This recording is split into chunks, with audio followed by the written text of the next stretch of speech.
All right. Okay, number 12. If you can find number 12 in your warm-ups, please. We're going to do 12 and 16. Please don't.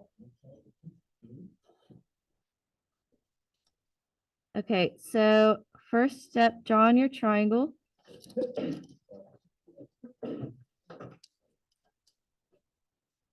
Okay, and then I want to figure out what this angle of my triangle is. So I'm going to take 180 divided by 4. I'm choosing 4 because the denominator's 4 in the problem. And that's 45. So that makes this triangle a 45, 45, 90. You had this memorized at one time. We'll see how it is after spring break, but the hypotenuse is 1 and the sides are both root 2 over 2. Is it still in there? Okay. Next step is you need to think about the fact that it's quadrant 3. So those are both negative. And then you have to figure out which one of those things is sine. Sine is the y or the height. So negative root 2 over 2. And I'm going to circle this one so you guys can tell which one of the negative root 2 over 2s I was choosing there. Any questions on number 12?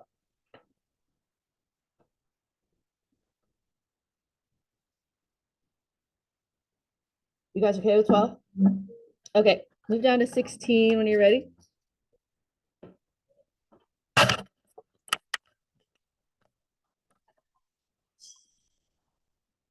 Okay. 16, A equals, B equals, P equals, H equals, K equals. Okay. A is the number in the front, which there's nothing there. So there's a 1. I put a 1 there just so you can see it if you want to. B is the number in front of the parentheses if there were, which would be 4 in this case. The period is 2 pi over 4, which reduces to pi over 2. At this moment, I like to stop and figure out how many boxes pi over 2 is on this graph paper. So go to the origin. How many boxes is pi over 2? 2 boxes. Beautiful.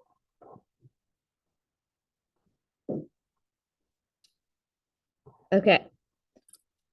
Now, big question. Is this 2H or K? It's K. Great job. It's K because H would have to be in parentheses. When there's no parentheses, H is 0. So if you want to, you could think of it like that, if that helps you. Okay. Step 1, graph the midline. Midline is K. So I'm going to go to 2.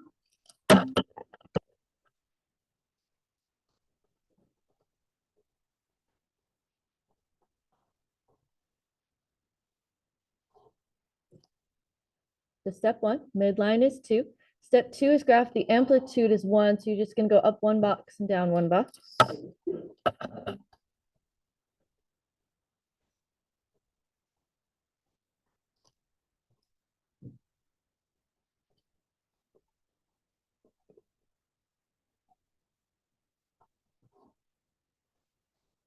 I feel like just about everybody in class has got that part down.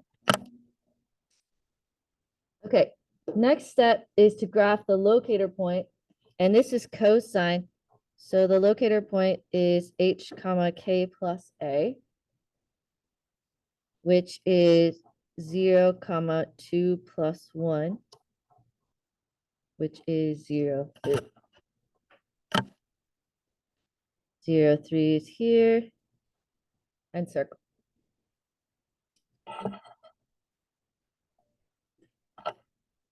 Okay, step 4 is to graph the end dot. So I have the start dot. Now I need the end dot, and the end dot is going to be 2 boxes away from the start dot. 2 boxes because this says 2 boxes. Okay, and then the last step is just to think about, okay, this is the shape for positive cosine. I have this dot is this one. This dot is this one. So now I have to fit that shape in between those two. So in between those two, it's going to hit the bottom. And then in between the first two, and then in between the last two. And it's kind of like a little baby one. And then I go 1, 2 boxes over, repeat. 1, 2 boxes over, repeat. 1, 2 boxes over, repeat. And done.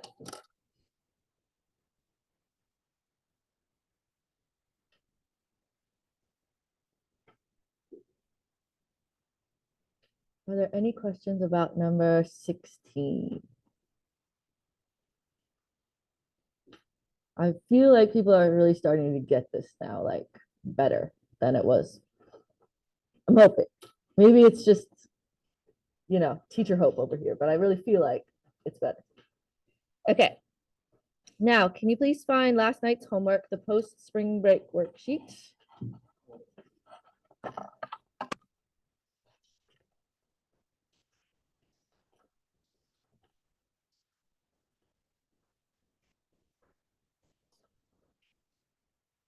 Okay, what I'd like to do is take the next few minutes, 10 minutes or so maybe.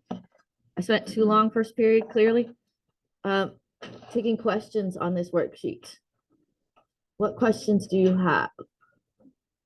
Yes, come in. 11 and 12. Okay. Okay, so the first thing I want to say is that 11 through 14 all use the same formula. I'm going to write it here.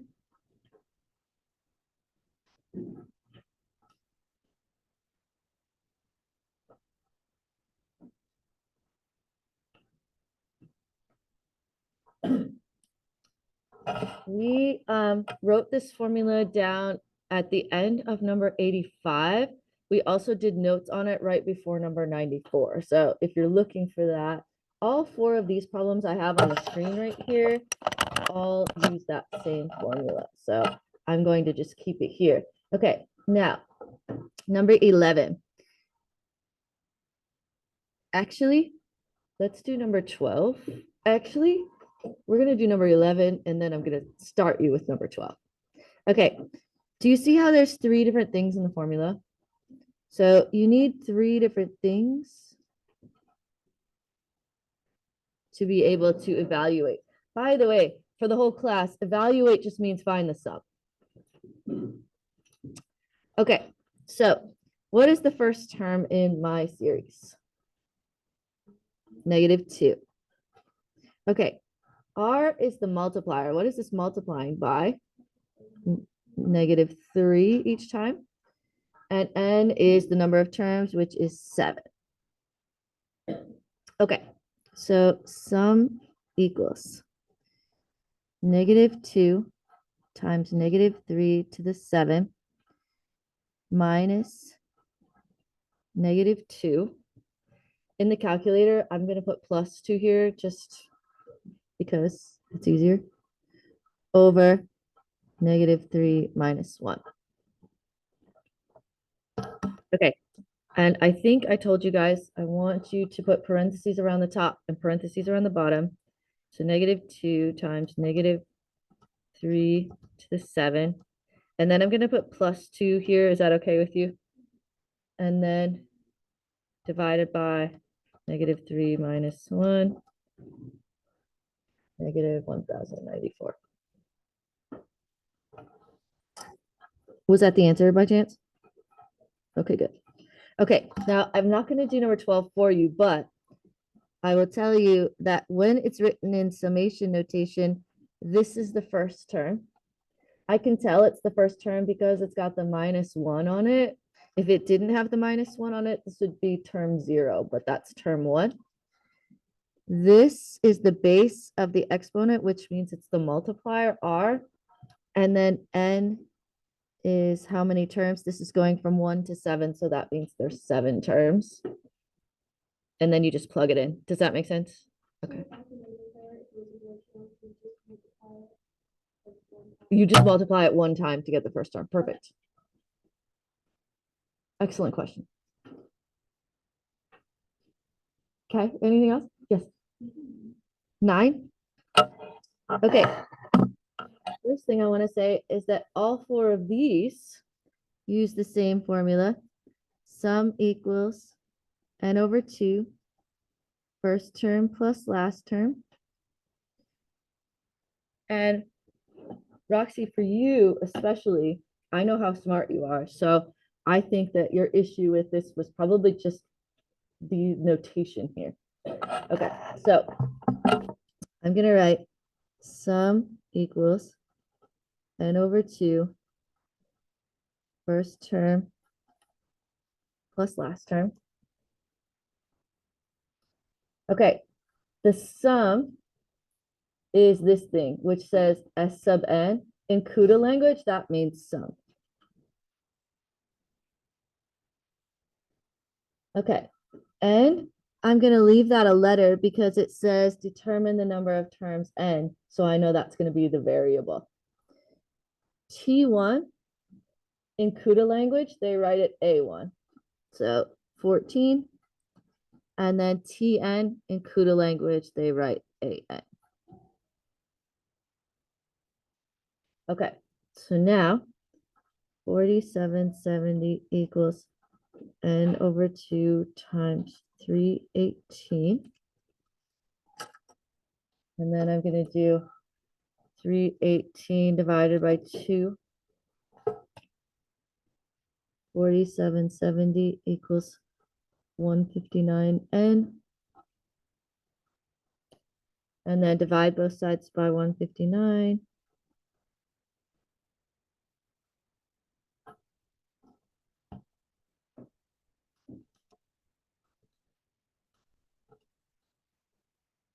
Third.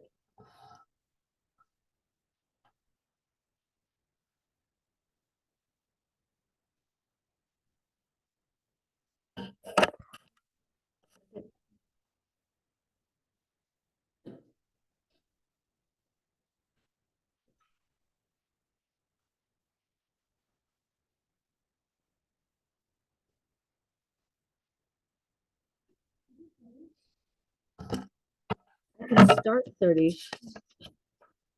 So did you find a root in the graphing calculator? That's what you have to do. So 2x to the third minus 7x squared. If you don't have a graphing calculator at home, just use Desmos. That's just for anybody. We were just talking about that earlier. Now you just want to find a place that it crosses the x-axis.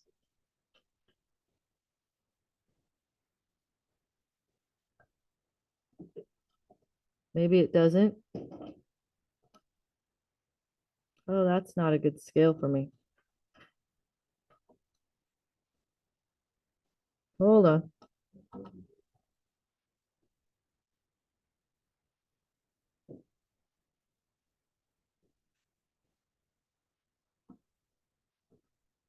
Does that look like it's 2.5?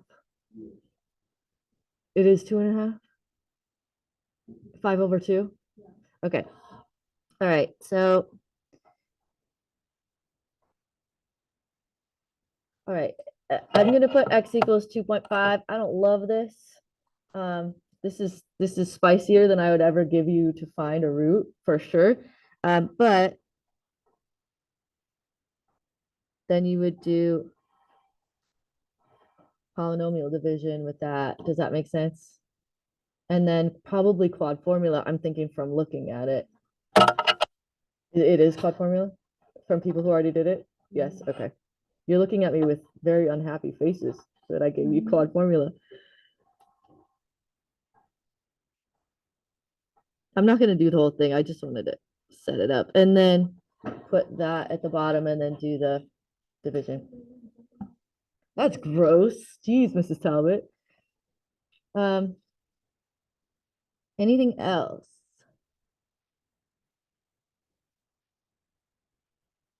if you think of something, you're doing it, I'm not going anywhere.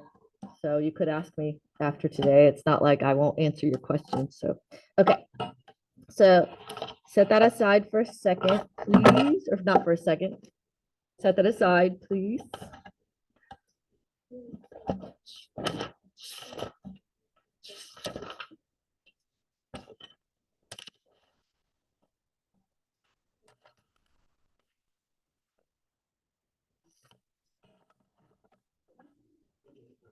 Okay, go ahead, set that up, please, and thank you.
Okay, you guys.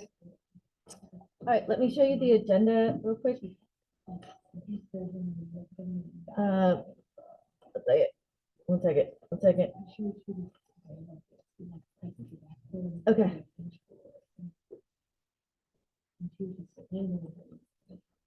All right, so today we are finishing the topic of sequences and series. There's two objectives for today. We're going to talk about infinite series today, which is kind of hard to bend your brain around, the concept of infinity and like something going on forever for the rest of eternity, like past our mortality. Weird to think about. But that's what we're working on today. I want to note one quick thing. Notice I'm not talking about infinite arithmetic series. So you guys know we've studied two types of series. We studied arithmetic ones, which are adding each time, and then geometric ones, which are times in each time. With arithmetic series, if you add one forever and they're all positive numbers, it's just going to be positive infinity.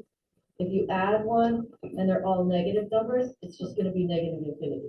There's nothing interesting or exciting about taking an arithmetic series to infinity. There is something exciting about taking a geometric series to infinity sometimes.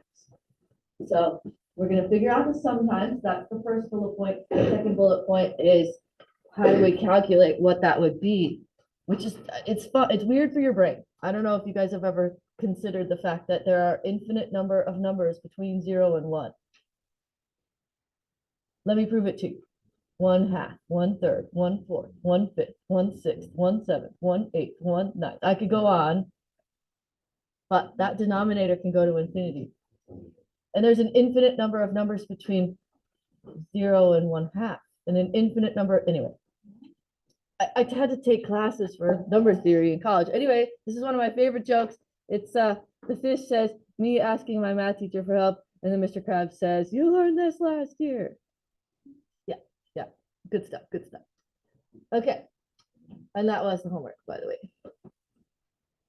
Okay, number 111.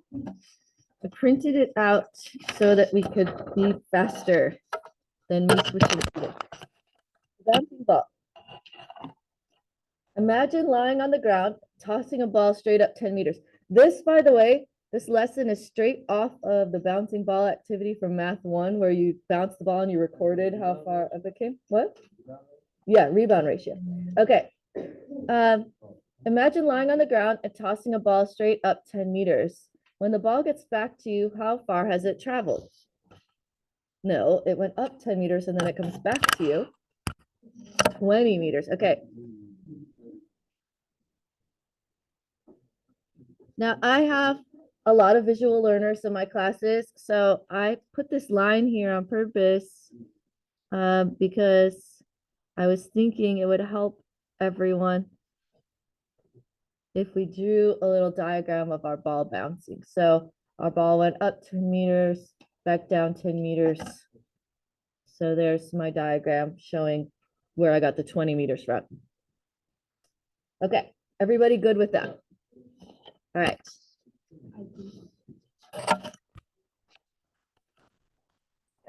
And me, I'm gonna drive over it with my vehicle. Just kidding. Instead of catching it, imagine that you let it bounce. The ball has a bounce ratio, which you learned in Math 1, is called the rebound ratio of 60%, meaning that each time it bounces, the ball will bounce to 60% of its previous height. When the ball comes back down to you the second time, how far has it vertically traveled in total? Okay, the first thing we need to do is figure out if it went up 10 and down 10, and it's going to go up 60% of that, how tall would that be? So 10 times 0.6 is 6 meters. So draw that second bounce on there. That would be, so an up 10, down 10, and then up 6, down 6. So that would be our original 20 plus 6 plus 6 is 32 meters. How is this math read? What is this? What is this that we're doing here? I know. Isn't this great? Okay. C, this is where the math read is going to come in. Everybody okay with where I got the 32 meters from? Okay. C. Imagine that this is clear. Imagine that you let the ball bounce 15 times. Write a geometric series to represent the total vertical distance the ball would travels until it comes back to you the 15th time. Okay, now I told you about my laziness problem. I really don't want to write out 15 numbers, so I'm going to write this in summation notation, and it'll give me a good excuse to review what that is. Okay, giant sigma. Okay. The first thing I'm going to do is I'm going to pick a variable. I'm going to pick n. N is my favorite. I'm going to say I want it to start at 1.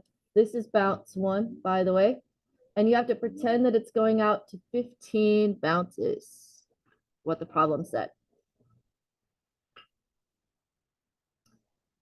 Okay, does it make sense to you that 10 is the first term in the sequence? Do you see that it's 10? Okay, so I'm gonna put 10 times. And what's the multiplier in this problem? 0.6. Okay, however, the detail is I have to remember to put this n minus 1 here because I used the 10. So because this is the first term, I have to make sure to do this. Now this is actually incorrect. I have a lot of really, really smart people in this room. The question asked me to write a series for how far it traveled vertically. I'm missing something.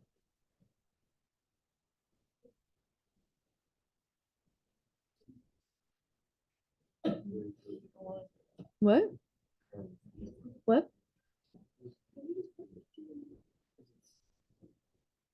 It's up and down. So I need to put a 2 in the front of that.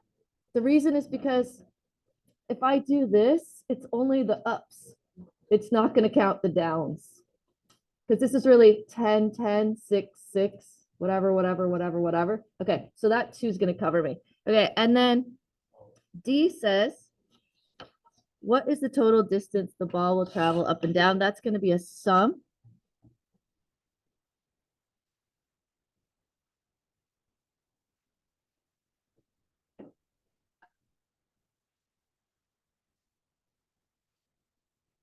And this is the formula for geometric.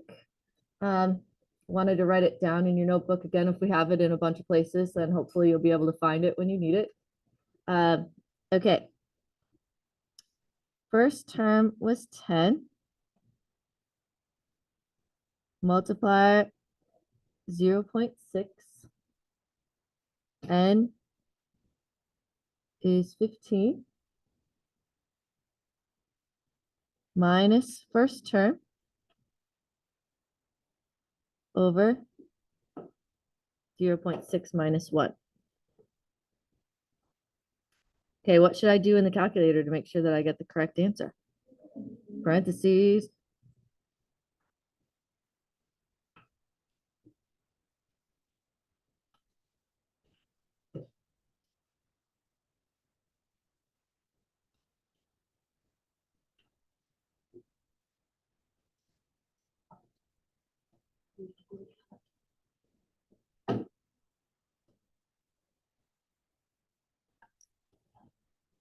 Okay, I got 24.988. However, I forgot, well, I didn't forget, but I need to multiply this by 2 to count for the ups and the downs. So 49.976. Okay. This is the moment where I'm going to attempt to blow your minds. If, theoretically speaking, and this is not possible because of laws of physics and friction and things, gravity, if I let that ball bounce forever, my question is, how far vertically would it travel in total if I let it bounce forever to eternity? No. 50. The answer is 50. Okay. Visually speaking, yeah, imagine the bounces are getting smaller, right? And then when you get to little tiny baby ones, the only thing that's going to add to this is little teeny tiny decimals. And little teeny tiny decimals being smaller each time, eventually, forever from now, that we will never be able to see in our lifetimes, it would add 50. All you need to do is know how to round. So you'll be able to tell, because you can tell that's pretty close to 50, right? Yeah. So it doesn't really require like that much brain power to calculate. It requires a lot of brain power to imagine it. Okay. 114. Really, really loud on the recording. Thanks for that. Okay. So, okay, I have given you two series here. They probably don't look that different to you, but what we're going to do is we're going to see what happens to the sum when we add up more and more numbers. In this first one, first problem here, well, we're going to do it for both problems. We're going to say, okay, what does the sum look like if I take this particular pattern out to 10 numbers? And I could do that on my calculator easily, like just add up the 10 numbers, but I'm going to put it in the formula because I want to practice. So sum equals, okay, on this problem, A, what is the first term? 200. And what is the multiplier? 1/2. You can tell from the pattern. You can also tell because it's the base of the exponent. And then I want to take this out to 10 numbers. Minus the first term, that's a 200, not a 100, over r minus 1. Would you guys be okay if, just for the sake of time, that you trust me that I entered into the calculator correctly and have the answer? Okay, so this comes out to be 399.6094.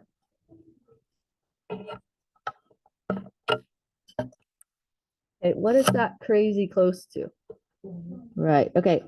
Now we're gonna see what happens when we add up 30 numbers. So this one, we added up 10 numbers in this pattern. And we're gonna add up 30 numbers in this pattern, which means the only thing that's gonna change is the 10 is gonna become a 30.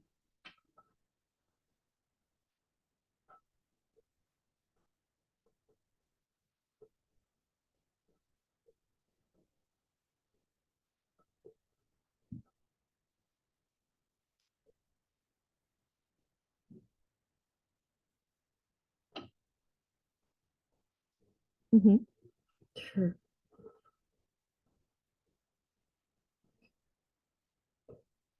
And that's my answer of adding up to 30 numbers. If I let that go forever, if I let this pattern go forever, past when I die, past when you die, all those things, past the Big Bang, whatever else, the Earth goes down a wormhole, I don't know, what would it add up to? 400.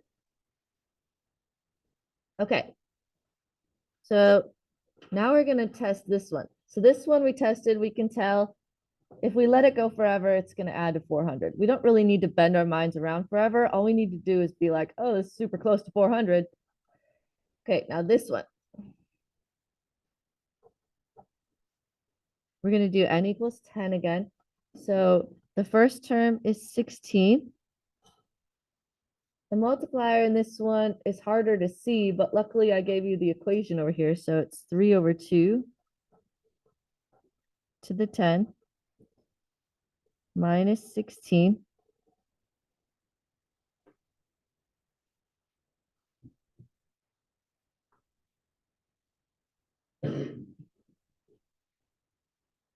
Again, do you trust me to have typed this in the calculator correctly?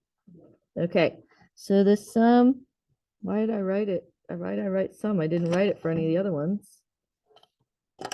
The sum on this one is 1,813.212813.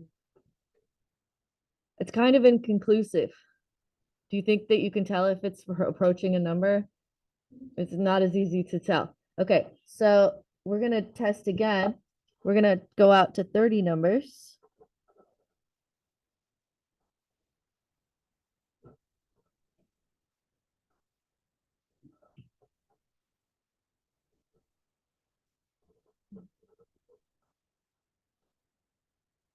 See if we get it approaching 1,814 or something like that. Here's your answer. It's 6,136,001. 0.895. Oh, unexpected results. Okay, what is happening?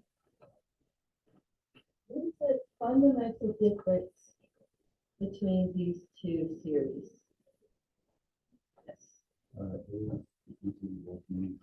Yes, A is decreasing in numbers as it goes. And so you think about the ball and it's bouncing little, and B is increasing, the numbers are getting bigger, so that one's gonna blast to infinity. Okay, what we do in math class is we look at the multiplier. We look at R and we say, okay, in this one, R is less than one. That means you'll be able to find a sum. If R is greater than one, it's going to be infinity. Okay, so we're gonna put this in notes so you guys can look back. We have one more problem. It's 116, which is the notes.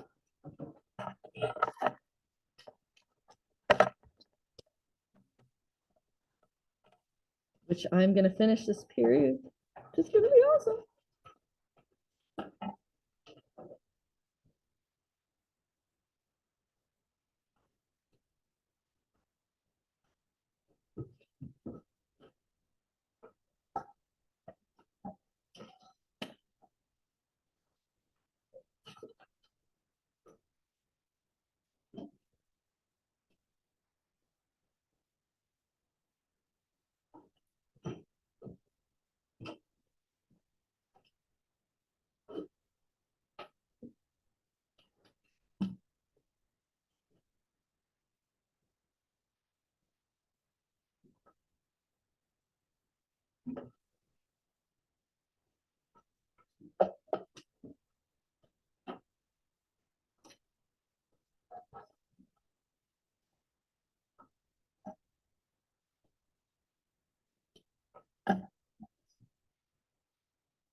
Okay, you guys. All right, here's our notes. So first thing I need to tell you is how do you tell if you're doing a worksheet, let's just say, and you don't know if you should do geometric or infinite geometric. The way you tell is if it has this dot on the end, that means it's going on forever and doesn't have a stop. We all use the dot. I use it way too much in my life. I got to tell you, I use it like in every text I send. It's almost embarrassing. Like, not sure, you know, whatever. But there's actually a math component, which means it's going on forever in the same pattern. I want to find one for you so you can tell. Okay. So here's the weekend homework. This one says evaluate it. First of all, the directions say infinite, so you can like flip to the infinite section. This tells you because it's got a little infinity on top of the summation notation. And this one tells you because there's a dot on the end. So there's a bunch of ways to tell. But anyway, also super interesting point. Prom, anyone going to prom? I wanted to quickly tell you that your homework is that worksheet, the sequences and series review. It's the block day homework and it's also the homework for the weekend. You can totally finish it beforehand. After today, you'll know how to do everything on there. So you can totally start that ahead of time so you don't have homework over prom weekend. Just Miss Rice and I try. Okay. All right. So first thing we want to do is evaluate these to see whether or not they work. So as you can tell with the previous one, some of them work and some don't. What we do first is we find R. R is the multiplier. You can tell what it is from this one. but I'm gonna go through the motions of finding R using the first term or the second term divided by the first term, which gives me 1/2. I don't care if you use decimals, it's fine. I'm gonna say 1/2 is less than 1.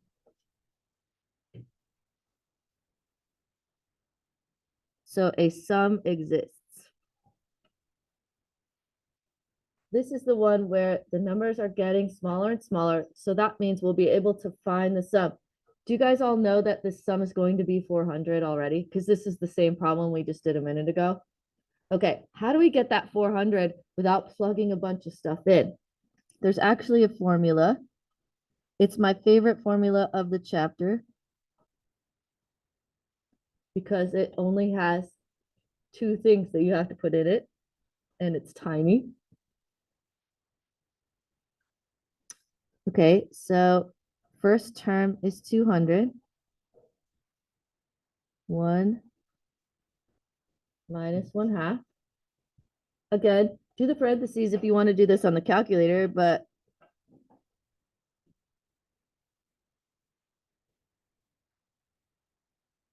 with our keep, change, flip skills, we should be able to tell that that is 400.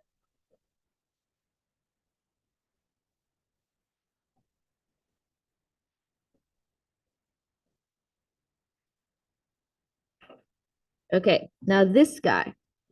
So you approach this guy, and I gotta be honest with you, I would look at this and I'd probably be like, I don't know what the multiplier is. Like I'd actually have to sit calculate it because I'm not, not a genius or anything. Okay, anyway, if I was doing this problem, I'd get 1.5. I'm gonna put 3/2 just because that's what we had on the previous page, but I'm gonna make that 1.5. Okay, so I would put 1.5 is greater than 1, so no sum exists, which means that this would add to, that's a terrible infinity, but this adds to infinity.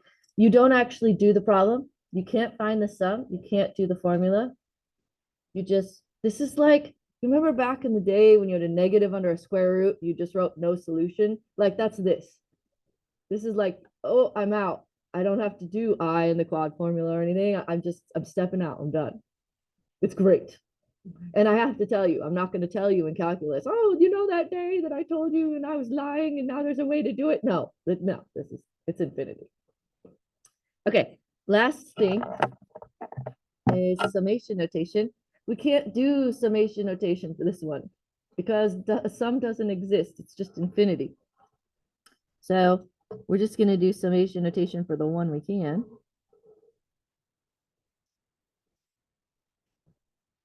Okay, start with a sigma. And then I'm going to put n equals 1 to infinity. And that's how you know you're working with an infinite. So when it's got the dot, dot, dot here, you don't know where to end. So you put infinity there. First term was 200 times the multiplier. And then just make sure to put that n minus 1, put the -1 there if you used the first term, which I would do.